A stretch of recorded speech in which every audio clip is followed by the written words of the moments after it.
What's good, y'all? Shagai Makai. Welcome back to my channel. Make sure you like, comment, and subscribe. Make sure to subscribe if you're new. I'm trying to hit 1,000 subscribers, so every subscriber helps. And today we're going to be talking about the Boston Celtics and what I think, are the next steps in their franchise. So, coming off of a, disappointing loss in the Eastern Conference Finals to the Miami Heat, I see a lot of Celtics fans talking about, blow the team up. This team keeps choking in the playoffs. And that's just really not true. Celtics fans have nothing to worry about. That franchise has nothing to worry about. But you gotta realize, Jason Tatum, he's still in his 20s. Jaylen Brown is still in his 20s. You got a veteran guy in Kemba Walker, but he's still very productive at the point guard position. You got a great player in Marcus Smart, great impact player in Marcus Smart. You got somewhat of a scoring Gordon Hayward, but we're gonna talk about him a little later. But yeah, I don't think the Celtics are in trouble. To the point where they have to blow up the whole team already. You gotta give them some time.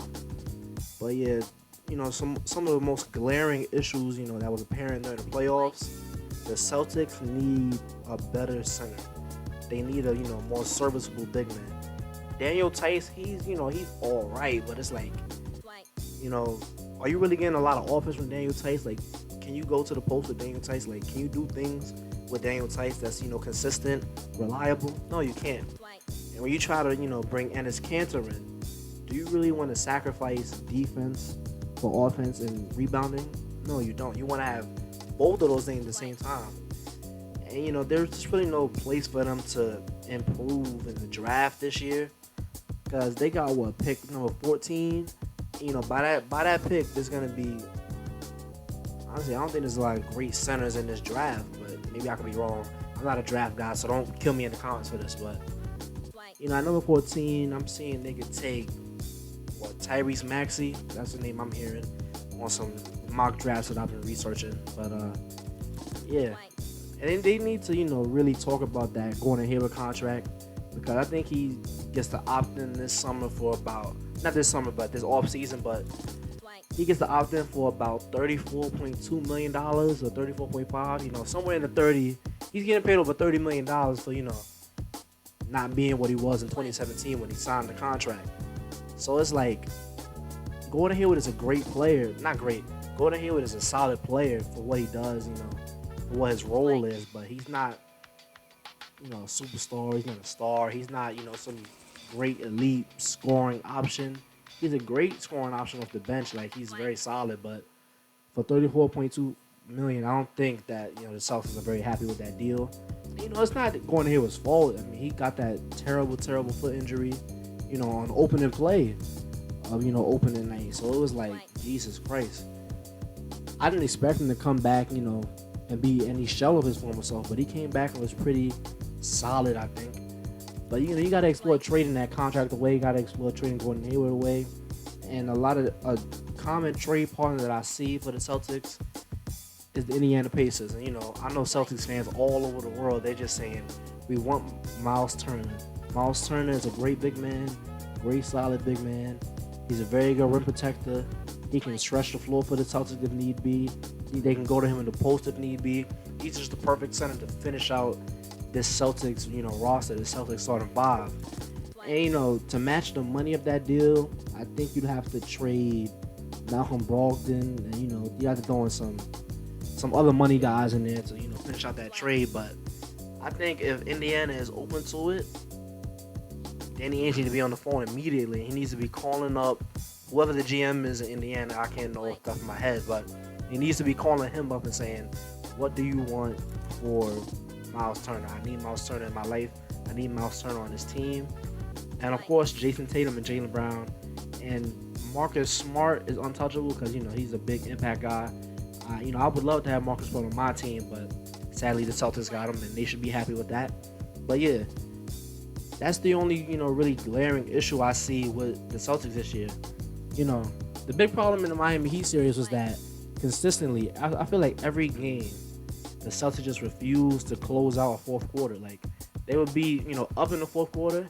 Miami would somehow just come back, overpower them. It was just crazy to watch. It's no lead was safe when the Celtics were playing, in the Eastern Conference Finals, or even in the entire playoffs. no lead was safe because they just don't know how to hold a lead. And it's like a joke to me because it's like, are y'all gonna blow every single lead you ever get? It's like ridiculous to me. But they should be, at the top of the East for, a very, very long time. As long as Jason Tatum continues to improve, as long as Jaylen Brown continues to improve. Because, don't get me wrong, Jason Tatum is a good clutch scorer. He's proven that, he can rise in those big moments. But it's just that in the playoffs, he just cannot rise to the occasion. Jaylen Brown couldn't rise to the occasion and finish out some of those games. Because honestly, if we're being realistic, the Celtics had a much, much bigger shot against the Heat than a lot of people were giving them credit for. And, these games are very close. It's not like, they just got blown off the floor. These were close games we're talking about that could have gone either way, but they just happened to go Miami's way because the Celtics couldn't, hold the lead. But yeah, as long as Jason Tatum continues to, improve every year like he's been doing, as long as Jaylen Brown continues to improve every year, because defensively, I think the Celtics are one of the best defensive teams in the league, minus Kemba Walker, because, he's very small and limited on defense, and, minus the center position. But Jason Tatum is a pretty solid defender. Jaylen Brown's a good defender. Marcus Smart is a great defender. So they're pretty good there. So the only issues I see with the Boston Celtics is that they need to get a better big man, because Daniel Tice and all these, ridiculous big men, like they used to have Aaron Baines, it's just not cutting it at this point. Like they need, I'm not saying some superstar like Joel Embiid, like shake out the league like that, but I'm saying a more serviceable big man who can, rim protect for y'all, because for Bam Adebayo to do what he did in Game 6 against them like that was just outrageous.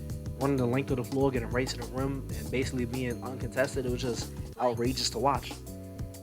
But yeah, that's my thoughts on the Celtics this year and what they should do, going into next year. But they're gonna be fine. They're gonna be completely fine.